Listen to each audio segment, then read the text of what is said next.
Assalamu'alaikum warahmatullahi wabarakatuh. Halo sobat YouTube semua, gimana kabarnya? Mudah-mudahan ada dalam keadaan sehat walafiat ya, dan selalu mendapatkan ridho dari Allah Subhanahu wa Ta'ala. Oke, dalam kesempatan kali ini saya berada di tempat pembuatan atau sentra kerajinan batu alam yang berada di Citatah, Bandung Barat. Saya akan melihat atau mengikuti kegiatan si Om John, yang mana pada kesempatan kali ini beliau mendapat pesanan patung ya, patung kulu-kulu namanya, ada 3 dalam ukuran 3 meter tingginya, dan ini harus selesai dalam kurun waktu 1 bulan ya. Gimana proses pengerjaannya? Yuk kita simak videonya sob. Tapi sebelumnya kita simak intro dulu ya. Cekidot.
Ini batu Onix sob.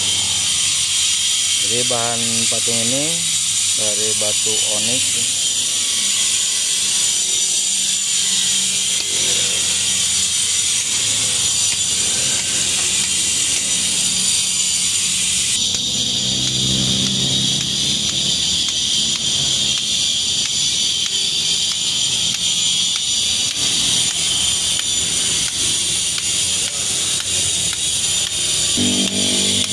euy.